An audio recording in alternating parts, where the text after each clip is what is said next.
আমরা মত প্রকাশের স্বাধীনতা চাই। মত প্রকাশের স্বাধীনতা আগেও ছিল, মত প্রকাশের স্বাধীনতা আওয়ামী লীগের সময় ছিল, তবে সেটা সহমত প্রকাশের স্বাধীনতা। আজকে এই সংসদে আমরা অনেক ত্যাগ, তিতিক্ষা, আমরা সবার কাছে অনেকের সংগ্রামের কথা শুনি। তারা অনেক লড়াইয়ের মধ্য দিয়ে আজকে এই সংসদটি আমাদের প্রজন্মের জন্য, আসলে আমরা আজকে যা কাজ করছি না কেন সেগুলো হচ্ছে আমাদের প্রজন্মের জন্য। আপনারা যে কাজগুলো করছেন, যে দায়িত্বটা নিয়েছেন, এই দায়িত্বের ফলভোগী বা সুবিধাভোগী কিন্তু আমাদের এই প্রজন্ম।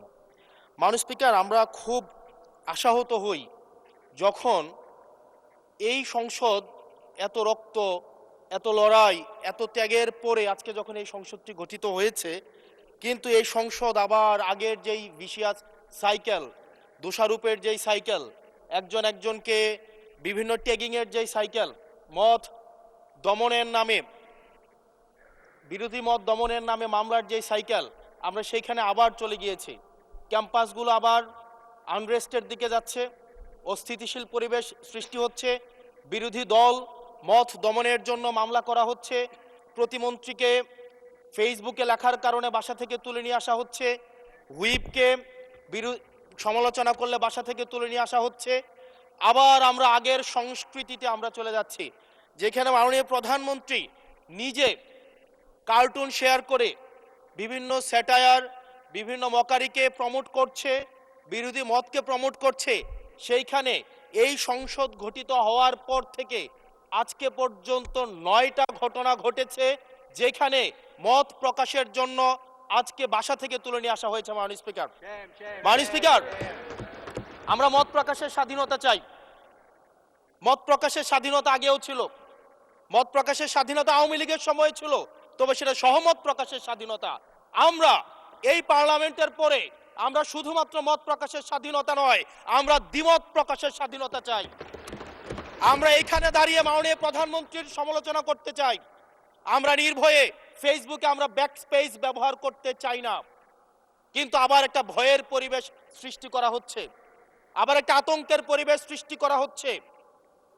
আমরা দেখলাম সিলেক্টিভ এক ধরনের বিরোধিতার পরিবেশ তৈরি করা হচ্ছে। আমাদের সমাজের যারা গ্রহণযোগ্য এক ধরনের পলিটিক্যালি এলিট শ্রেণীর নারীদেরকে নিয়ে যখন সমালোচনা করা হয়, তখন সেটাকে নারীদের বিরুদ্ধে এটাকে বিবেচনা করা হয়।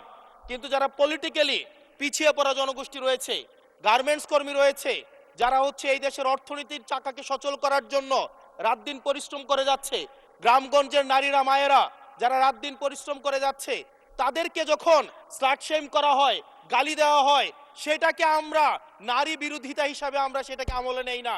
এই ধরনের সিলেক্টিভ নারী বিরোধিতা করা, এই ধরনের সিলেক্টিভ নারী সমালোচনা করার যেই ধরনের প্রবণতা রয়েছে, সেই জায়গাগুলো থেকে মাননীয় স্পিকার আমাদেরকে বেরিয়ে আসতে হবে। মাননীয় স্পিকার, আজকে ক্যাম্পাসগুলোতে আবার এক ধরনের অস্থিতিশীলতা তৈরি করা হচ্ছে। আমরা যখন, আমি ইউনিভার্সিটি থেকে 2022 সালের অক্টোবরে ইউনিভার্সিটি থেকে এসেছি, আমাদের সময় গ্যাস্ট্রোম গণরুমের কালচার ছিল। আমাদের সময় একটা শিক্ষার্থী অনেক স্বপ্ন নিয়ে বিশ্ববিদ্যালয়গুলোতে যেত।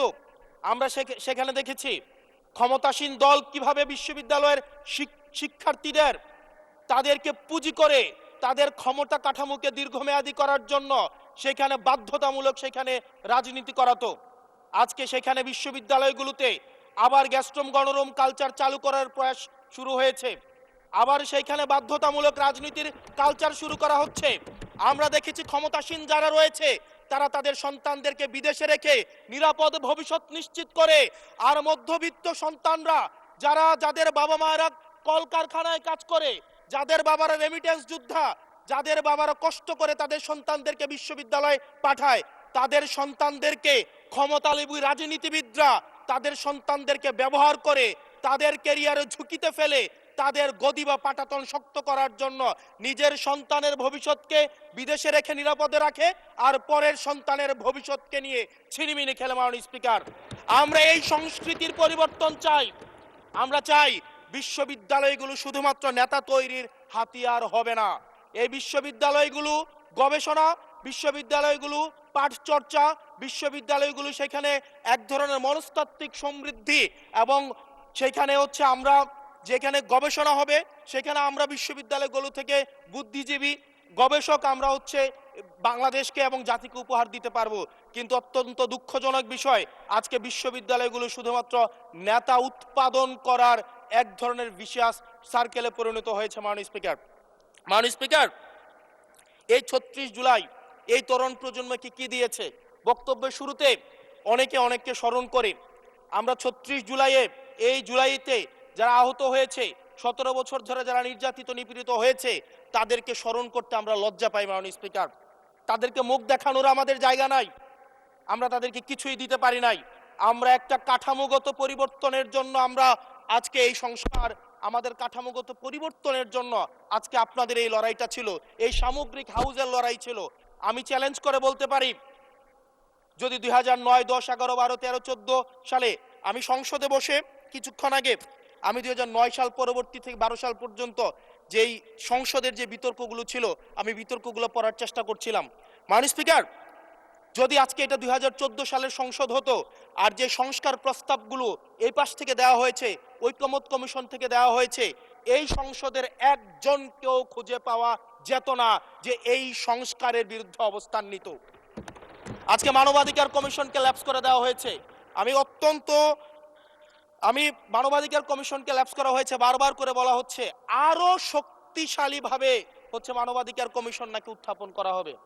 আজকে পুলিশ সংস্কার কমিশন, আজকে অর্ডিন্যান্স সেখানে বাতিল করে দেওয়া হয়েছে, বলা হচ্ছে আরো পুনর্বিবেচনা সাপেক্ষে সেখানে এই সংসদ উত্থাপন করা হবে।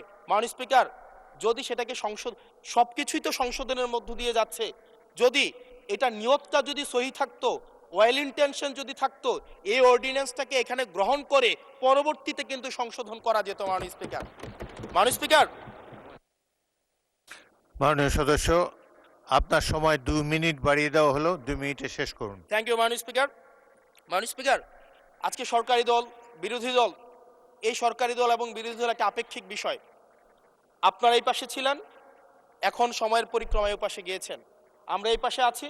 যদি জনগণ চায়, আমরা যদি মানুষের ম্যান্ডেট নিয়ে এগিয়ে যেতে পারি, তাহলে সময়ের পরিবর্তনে এই সিট পরিবর্তন হবে। আমি আপনাদের সবাইকে আহ্বান জানাবো, প্রজন্মের ভাষাকে অনুধাবন করার চেষ্টা করুন। এটা আমি আমার নিজেকেও বলবো, প্রজন্মের ভাষাকে পড়ার চেষ্টা করুন। আমাদের প্রধানমন্ত্রী যিনি আছেন, মাননীয় প্রধানমন্ত্রী, ওনার সন্তান যেই প্রজন্মের, আমরা একই প্রজন্মের, আমাদেরকে ধারণ করার চেষ্টা, আমি চাইবো আপনারা সবাই আমাদেরকে ধারণ করার চেষ্টা করবেন। বিএনপির নয়, কেবল জামাতের নয়, কেবল এনসিপির নয়, বাংলাদেশের মানুষের স্বার্থ, বাংলাদেশের মানুষের আকাঙ্ক্ষা, বাংলাদেশের মানুষের স্বপ্ন বাস্তবায়ন যেন আমরা করতে পারি। মাননীয় স্পিকার, এই চেয়ার আমি অনুধাবন করতে পারছি জনগণ বিচ্ছিন্নতা তৈরি করে। এই সংসদে বসে, এসি রুমে বসে, এসি গাড়িতে চলে, মিনিস্ট্রির এসিতে বসে, বাসার মধ্যে 24/7 আনইন্টারাপ্টেড ইলেকট্রিসিটির মধ্যে থেকে জনগণের সমস্যা বোঝা যায় না। এই জন্য এই সংসদে যখন আমরা দাঁড়াই, আমরা জনগণের সমস্যা অনুধাবন করতে পারি না। আমরা এই সংসদে বসে যদি আমরা লোডশেডিংয়ে আমরা খুঁজি, এই সংসদে বসে লোডশেডিং পাওয়া যাবে না, এই সংসদে বসে জনগণের সমস্যা পাওয়া যাবে না, এই সংসদে বসে সবকিছুকেই, মাননীয় স্পিকার, আমরা যে এই বাংলাদেশের সবচেয়ে সুবিধাভোগী মানুষের মধ্যে এই সংসদে যারা বসে আছি, বাংলাদেশের সবচেয়ে ফেসিলিটেড মানুষের মধ্যে আমরা অন্যতম। মাননীয় স্পিকার, আমাদের জনগণের কাছে যেতে হবে, জনগণের আশাগুলোকে, সময়গুলোকে, স্বপ্নগুলোকে আমরা রাজনৈতিক ভাষার মধ্য দিয়ে, কর্মসূচির মধ্য দিয়ে সেগুলোকে বাস্তবায়নের জন্য আমাদের সবাইকে সমন্বিতভাবে, ঐক্যবদ্ধভাবে কাজ করার প্রয়াস আমাদেরকে থাকতে হবে। আবার যদি আমরা বিভাজনের রাজনীতিতে যাই, তাহলে সেখান থেকে বিএনপি বেনিফিটেড হবে না, এনসিপি বেনিফিটেড হবে না, জামাতে ইসলামী বেনিফিটেড হবে না, সেইখান থেকে বেনিফিটেড হবে আমরা জুলাইতে যাদেরকে আমরা পরাজিত করেছি, তারা বেনিফিটেড হবে। মাননীয় স্পিকার, ধন্যবাদ। ওকে, লাস্ট মিনিট। সেজন্য আজকে এই সংসদে আমাদের একটা ন্যাশনাল এগ্রিমেন্টের দিকে যেতে হবে।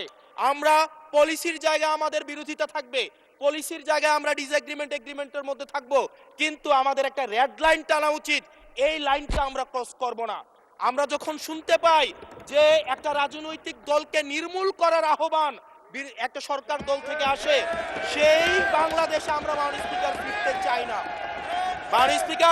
মাননীয় স্পিকার, আমরা এখানে আমরা কনস্ট্রাকটিভ ভাবে পলিসির জায়গা থেকে আমরা আর্গিউ করব, আমরা এগ্রি করব, আমরা ডিসএগ্রি করব, কিন্তু মাননীয় স্পিকার, নির্মূলের রাজনীতি, বিনাশের রাজনীতি, দমনের রাজনীতি, পীড়নের রাজনীতি যদি আমরা বাংলাদেশে আবার পরিচয় করাই, ইন্ট্রোডিউস করাই, সেইখান থেকে এই সংসদের কেউ বেনিফিটেড হবে না। বেনিফিটেড হবে আমাদের সবচেয়ে বেশি যারা আমাদের এই বাংলাদেশটাকে ঝুঁকির দিকে ঠেলে দিয়েছে, সেই অপশক্তি হচ্ছে মাননীয় স্পিকার বেনিফিটেড হবে। সেজন্য আমরা ঐক্যবদ্ধভাবে ধন্যবাদ। বাংলাদেশটাকে বিনির্মাণ করি।